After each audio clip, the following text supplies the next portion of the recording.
दोस्तों, कैसे हैं आप सब। आइए आज हम अपने पॉलिटी में शुरुआत करते हैं। पिछला वीडियो जिन लोगों ने नहीं देखा वो जा कर के पिछला वीडियो देख लें, क्योंकि हम पीछे से कंबाइंड करते हुए चल रहे हैं। अगर आप यहाँ से देखेंगे तो ऐसा नहीं है कि समझ में नहीं आएगा, लेकिन पीछे के जो भाग बताए हैं, जो अनुच्छेद बताए हैं, जो अनुसूचियाँ बताई हैं, जो संविधानिक प्रारूप बताया है, सब कुछ पीछे छूट जाएगा और प्रश्न कहीं से भी आ सकता है। खास करके संवैधानिक व्यवस्था जो बनी है शुरुआत से लेकर के 50 तक अनुच्छेद कम से कम पूरा रट डालिए, यहाँ से आना ही आना है। 2 अनुच्छेद उसके बाद 1 या 2 अनुच्छेद बाहर से आते हैं। आज हम चर्चा करेंगे भारत के प्रधानमंत्री की। तो भारत का प्रधानमंत्री कैसे बनता है, उसके लिए हमारे संविधान में क्या उपबंध किया गया है, उसके लिए क्या व्यवस्था की गई है, किस तरीके से उसके हाथ में शक्तियाँ आती हैं, आज हम ये सब पूरा डिटेल से देखेंगे।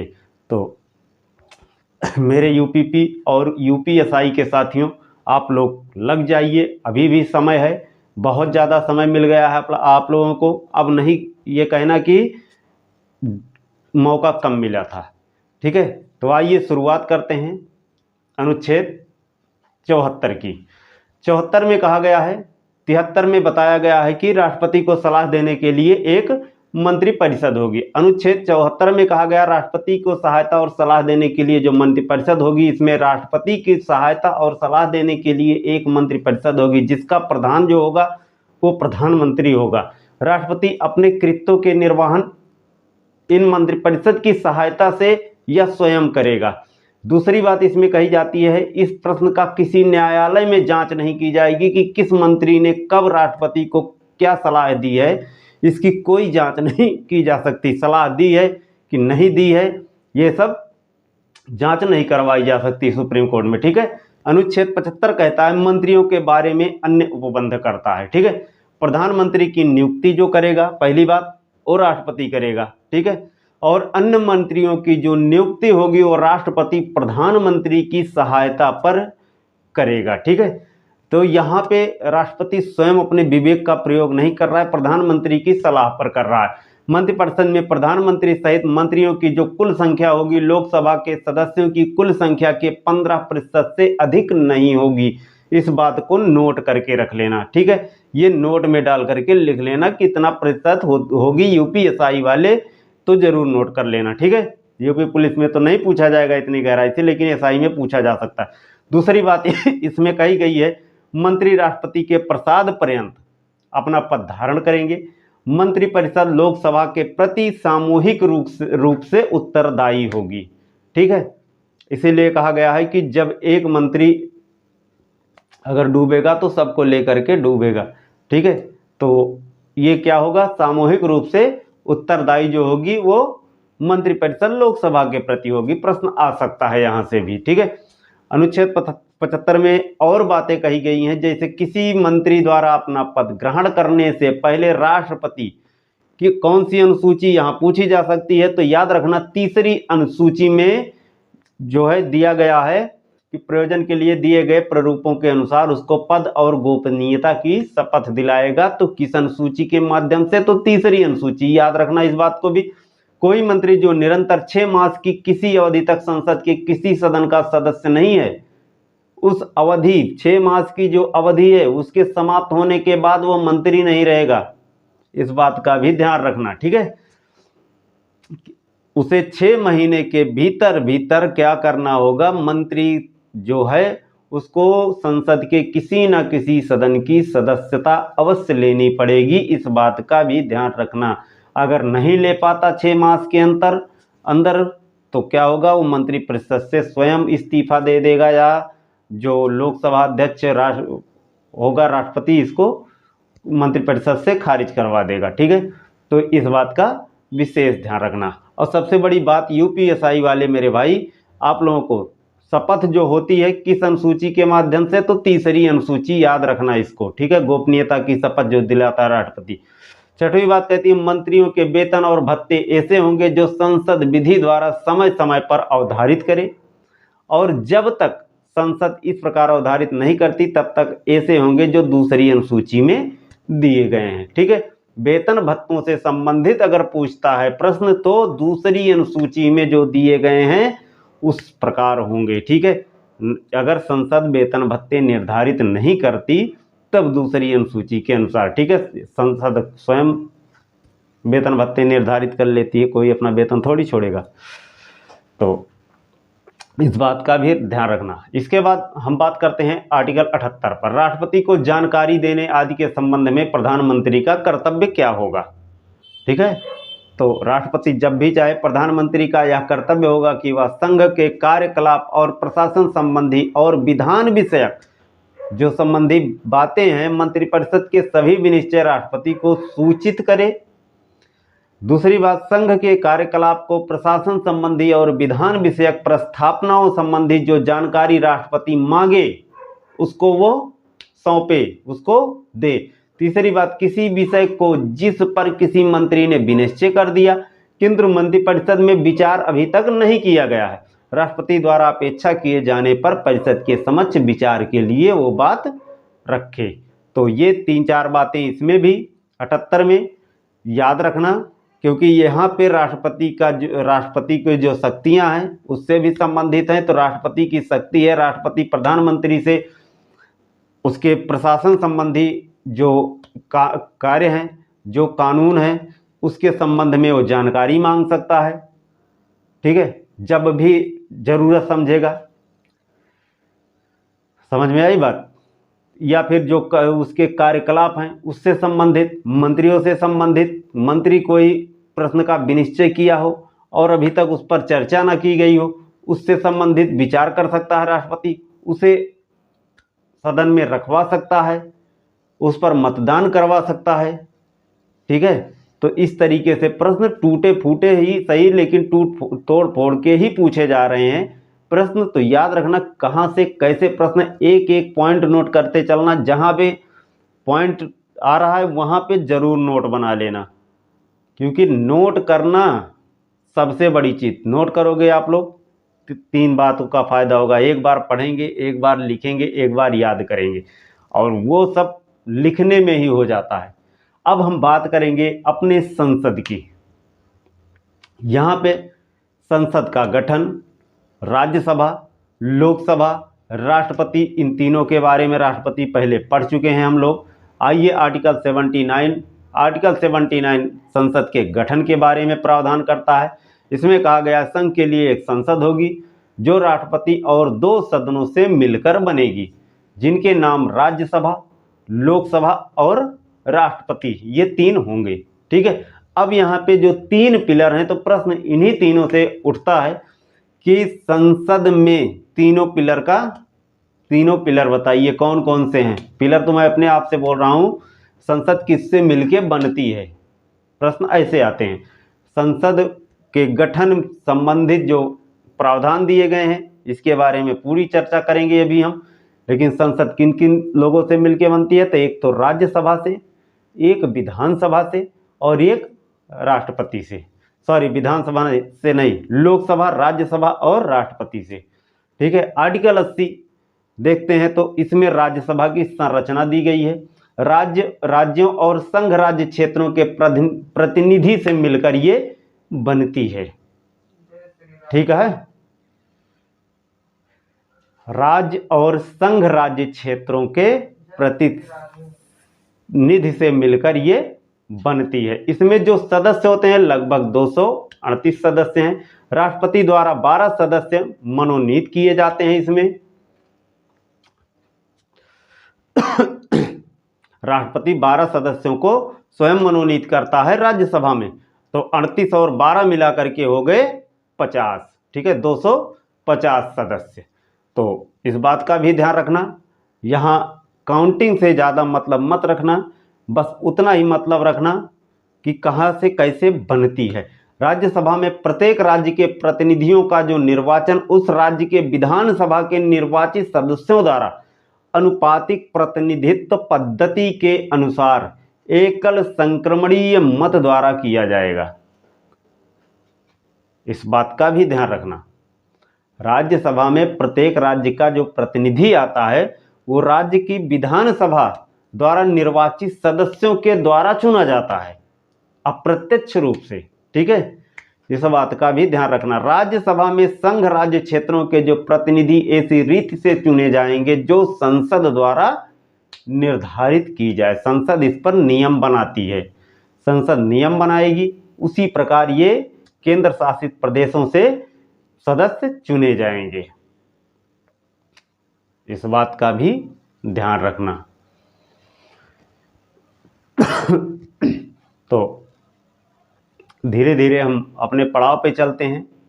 इसमें प्रश्नों की जो प्रकृति की है उसको समझने की कोशिश कीजिए। संविधान एक ऐसी चीज़ है, जब आप पढ़ेंगे तो मज़ा आएगा, लेकिन बाद में भूल जाएंगे। ठीक है, अब हम बात करेंगे लोकसभा की संरचना पर। लोकसभा की जो संरचना दी गई है आर्टिकल 81 के अंतर्गत दी गई है। राज्यों में प्रादेशिक निर्वाचन क्षेत्र से प्रत्यक्ष निर्वाचन द्वारा इसमें सदस्य चुने जाते हैं। जो लोकसभा का मतदान होता है प्रधानमंत्री वाला, ध्यान रखना इस बात को। ठीक है, इसमें जो सदस्य चुने जा रहे हैं, अभी तक 530 सदस्य राज्यों से आ रहे हैं। संघ राज्य क्षेत्रों के प्रतिनिधित्व करने के लिए ऐसी रीति जो संसद विधि द्वारा उपबंधित करती है। संघ राज्य क्षेत्रों से वो सदस्य आते हैं, यहाँ पे संसद स्वयं विधि बनाती है। प्रत्येक राज्य को लोकसभा में स्थानों का आवंटन ऐसी रीति से किया जाएगा कि स्थानों की संख्या उस राज्य की जनसंख्या के अनुपात सभी राज्यों के लिए यथासाध्य एक समान हो। ठीक है, जनसंख्या के अनुपात में ही होगा। जैसे एक सांसद पर 10 लाख की जनसंख्या है, तो हर एक सांसद पर 10 लाख की जनसंख्या के आधार पर ही सदस्य चुने जाएंगे। इस बात का भी ध्यान रखना। इसी तरीके चुनाव भी होता है। ठीक है, कि उससे ज़्यादा नहीं, मतलब कि उनका जो डाटा है बराबर रहेगा।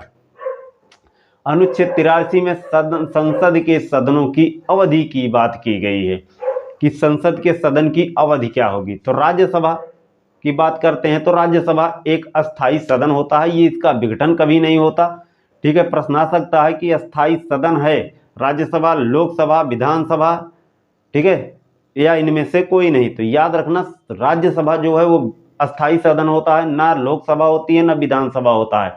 ठीक है, यथासंभव निकटतम 1/3 सदस्य जो चुने जाते हैं वो 1/3 सदस्य संसद विधि द्वारा इस निमित्त किए गए उपबंधों के अनुसार प्रत्येक 2 वर्ष की समाप्ति पर चुनाव करवा के लेके आती है और उतने ही सदस्य को अवकाश ग्रहण करवा देती है। ठीक है, तो इस बात का ध्यान रखना, वो लगातार चलती रहती है। 2/3 सदस्य आएंगे, 2/3 सदस्य अपना अवकाश ग्रहण कर लेंगे। तो ना रिक्तियां खाली होती हैं ना लोकसभा। यदि पहले ही विघटित नहीं की कर दी जाती तो अपने पहले अधिवेशन से लेकर के लगातार 5 वर्षों तक चलती रहती है, बनी रहती है। इससे अधिक और नहीं बनी रह सकती, परंतु आपातकाल यदि लागू हो जाता है तो वहाँ पे अवधि को बढ़ाई जा सकती है। ठीक है, वैसे नॉर्मली देखा जाए तो 5 वर्ष बाद इसका विघटन हो जाता है। ठीक है, अब हम देखेंगे संसद की सदस्यता कैसे ली जाती है, इसके लिए अर्हता क्या है। तो पहली बात कही गई है कि वह भारत का नागरिक होना चाहिए। जो भी व्यक्ति जा रहा है वो नागरिक होना चाहिए। और निर्वाचन आयोग द्वारा जो निर्वाचन आयोग निर्धारित किया किसी व्यक्ति के समक्ष तीसरी अनुसूची में इस प्रयोजन के लिए दिए गए प्रारूप के अनुसार शपथ लेता है, प्रतिज्ञान करता है और उस पर अपने हस्ताक्षर करता है। तो ये संसद जो विधि द्वारा निर्धारित करती है वो बाद की बात है। ठीक है, उसके पहले वो भारत का नागरिक होना चाहिए। दूसरी बात इसमें कही गई है वह राज्यसभा में स्थान के लिए कम से कम 30 वर्ष की उसकी आयु होनी चाहिए और लोकसभा में स्थान के लिए कम से कम 25 वर्ष की आयु। न्यूनतम आयु की बात यहाँ कर रहे हैं, अधिकतम आयु की कोई सीमा नहीं दी गई है। इस बात का ध्यान रखना, जब भी प्रश्न पूछा जाएगा तो न्यूनतम या अधिकतम में ध्यान देना पड़ेगा आप लोगों को कि न्यूनतम पूछ रहा है अधिकतम पूछ रहा है। ठीक है, तो जो भी बात की गई है हमारे संविधान में आर्टिकल 84 में वो न्यूनतम की बात की गई है कि राज्यसभा के लिए कितना 30 वर्ष, लोकसभा के लिए कितना तो 25 वर्ष। इस बात का ध्यान रखना, प्रश्न यहाँ से आ सकता है कि कितना उसकी उम्र सीमा चाहिए। और यदि अधिकतम बात करेगा और प्रश्न में दे दिया रहेगा कि निम्नलिखित प्रश्नों में से छांटिए, 50 वर्ष, 65 वर्ष, 60 वर्ष, 70 वर्ष, जो भी दिया रहेगा, तो याद रखना इस बात को कि अधिकतम आयु की कोई सीमा निर्धारित नहीं की गई है इन लोगों के लिए। आर्टिकल 85 में संसद के सत्रों, सत्रावसान और विघटन की चर्चा की गई है। ठीक है, यहाँ पे जो संसद के सत्र होते हैं उसका सत्रावसान कैसे होता है, उसका विघटन कैसे होगा, इसके प्रावधान 85 में दिए गए हैं। भारत का राष्ट्रपति यह विधायी शक्ति प्राप्त है उसको कि वह समय समय पर संसद के प्रत्येक सदन को ऐसे समय और स्थान पर मिलने के लिए बुलाए जैसे वह उचित समझे, लेकिन एक सत्र में इसकी अंतिम बैठक जो होगी और अगले सत्र की पहली बैठक जो होगी, दोनों के बीच का अंतराल 6 माह से अधिक नहीं होना चाहिए। ठीक है, आइए देखते हैं राष्ट्रपति की थोड़ी बहुत विधायी शक्तियां भी देख लेते हैं, पीछे हम पढ़ चुके हैं, कुछ और हैं। वह जैसे पहली है, वह संसद की बैठक को बुला सकता है अथवा कुछ समय के लिए स्थगित कर सकता है, संसद के संयुक्त अधिवेशन का आह्वान कर सकता है, जिसकी अध्यक्षता कौन करता है, संसद की अध्यक्षता लोकसभा अध्यक्ष करता है, जो संयुक्त बैठक होती है। ठीक है, लोकसभा अध्यक्ष, जब दोनों सदन एक साथ मिलकर बैठेंगे, चर्चा होगी, तो वहां जो अध्यक्षता होगी वो लोकसभा का अध्यक्ष करेगा। ठीक है, इस बात का ध्यान रखना। अभी हम आगे पढ़ेंगे किस अनुच्छेद के तहत संयुक्त बैठक बुलाई जाती है, कैसे बुलाई जाती है, क्यों बुलाई जाती है, सब कुछ देखेंगे। दूसरी बात इसमें कही गई है, वह प्रत्येक नए चुनाव के बाद प्रत्येक वर्ष, राष्ट्रपति के बारे में जो बात की गई है, प्रत्येक नए चुनाव के बाद प्रत्येक वर्ष संसद के प्रथम अधिवेशन को संबोधित कर सकता है, करेगा, और वह संसद में लंबित किसी विधेयक अन्यथा किसी संबंध में संसद को संदेश भेज सकेगा।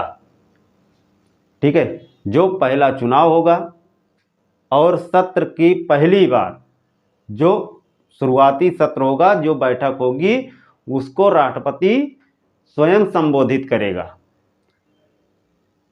और कभी भी वो बैठक को बुला सकता है, दोनों सदनों को संयुक्त भी बुला सकता है, अलग अलग बुला सकता है, अलग अलग उनकी बैठक करवा सकता है और संसद में उपस्थिति की अपेक्षा भी कर सकता है। यदि लोकसभा के अध्यक्ष व उपाध्यक्ष दोनों के पद रिक्त हों तो लोकसभा के किसी भी सदस्य को सदन की अध्यक्षता सौंप सकता है। इसी प्रकार यदि राज्यसभा के सभापति उपसभापति दोनों पद रिक्त हों तो राज्यसभा के किसी भी सदस्य को सदन की अध्यक्षता सौंप सकता है, जो संयुक्त बैठक होती है। ठीक है, लोकसभा के अध्यक्ष और उपाध्यक्ष की बात कर रहे हैं, दोनों अनुपस्थित हों तब, और राज्यसभा के सभापति और उपसभापति, नहीं तो उपाध्यक्ष अध्यक्षता करते हैं और उपसभापति। ठीक है, अनुच्छेद 86 में सदनों में अभिभाषण और उनके संदेश भेजने को राष्ट्रपति का अधिकार की बात करते हैं।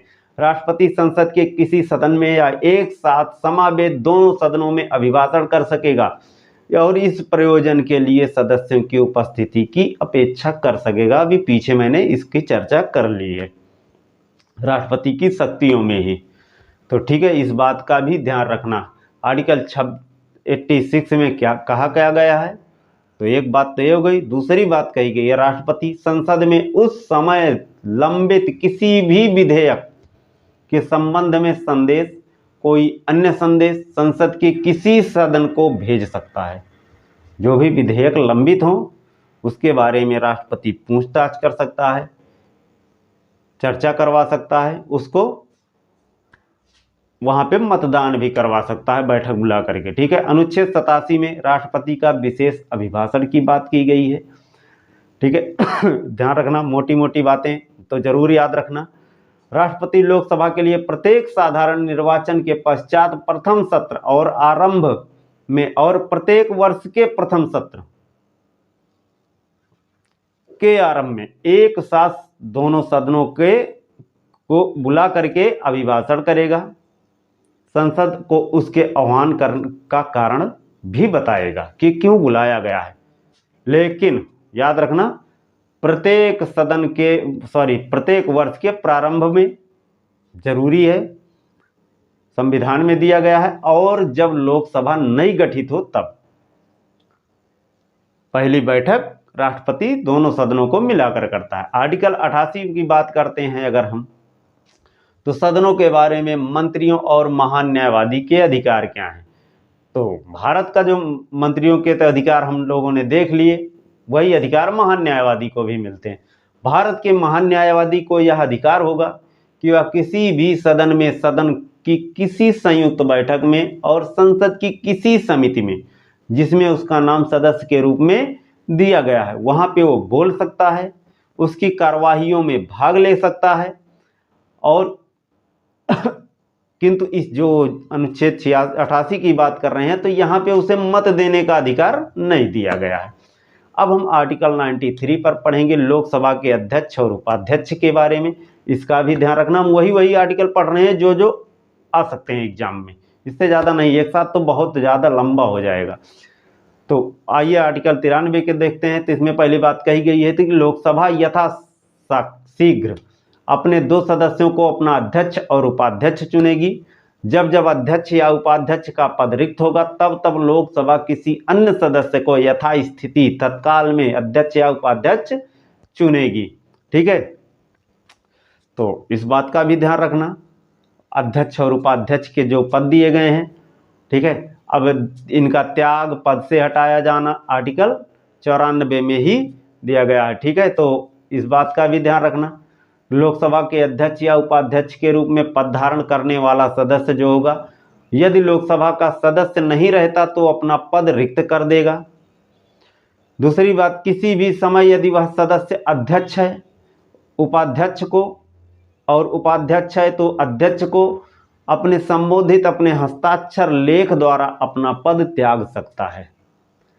ठीक है, पद त्याग की बात की जा रही। अब पद से हटाया कैसे जाएगा, तो लोकसभा तत्कालिक समस्त सदस्यों के बहुमत से पारित संकल्प द्वारा अपने पद से इसको हटा सकता है। तो ये तीनों चारों बातें नोट कर लेना, ये चारों बातें पूछी जाती हैं, कई बार पूछी भी गई हैं कि किस तरीके से अध्यक्ष को हटाया जा सकता है।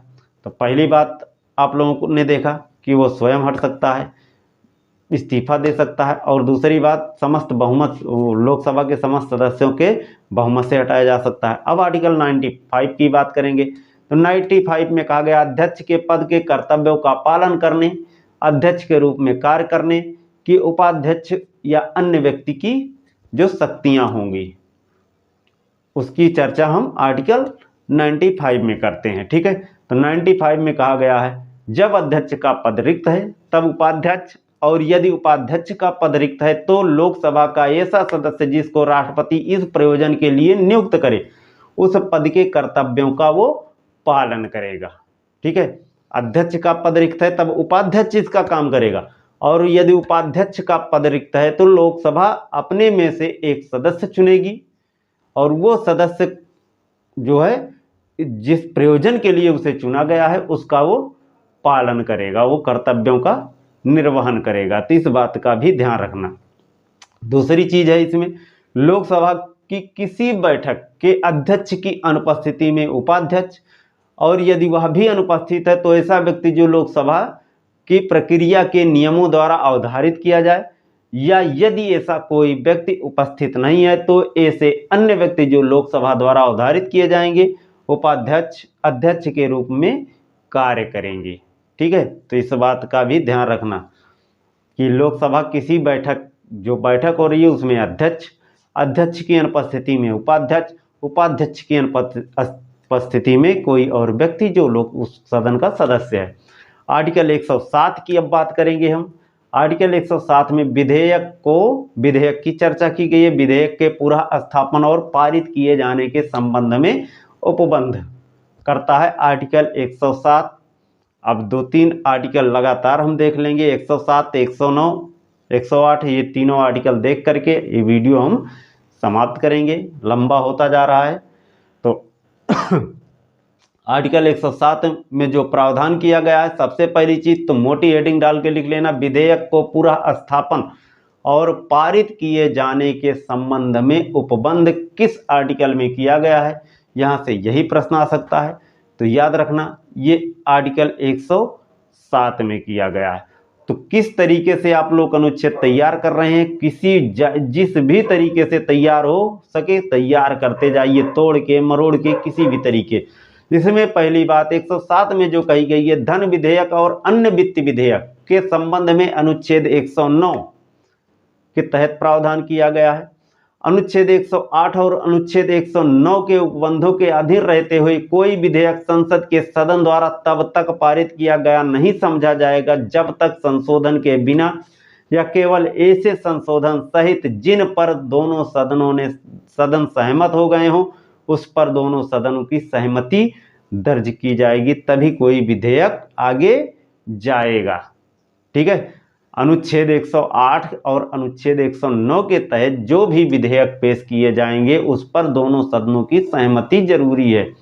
तीसरी बात इसमें कही जाती है, संसद में लंबित विधेयक सदन के सत्रावसान के कारण व्यापगत नहीं होंगे। तो मोटी जानकारी है, याद रखना कि संसद में लंबित विधेयक सदन के सत्रावसान के कारण निरस्त नहीं किए जाएंगे, निरस्त नहीं होंगे।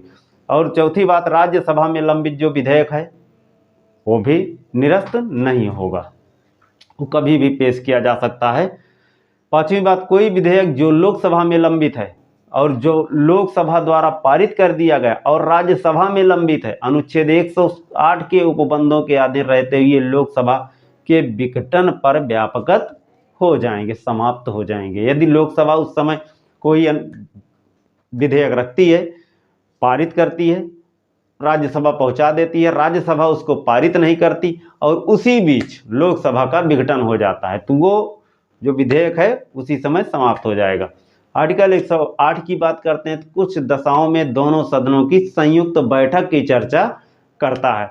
यदि किसी विधेयक के एक सदन द्वारा पारित किए जाने और दूसरे सदन को पारित किए जाने के एक सदन द्वारा पारित किए जाने और दूसरे सदन को भेजा जाने की बात जो होती है, उसके बाद की बात करेंगे तो दूसरे सदन द्वारा विधेयक को अस्वीकार कर दिया जाए या फिर उस पर संशोधन के लिए भेजा जाए, तो और दोनों में इसके बावजूद असहमति हो जाए तो राष्ट्रपति क्या करेगा, दोनों सदनों को बुलाएगा, संयुक्त बैठक कराएगा और जो भी विधेयक पेश किया गया है, जो भी बिल पेश किया गया है, उस बिल पर मतदान करवाएगा।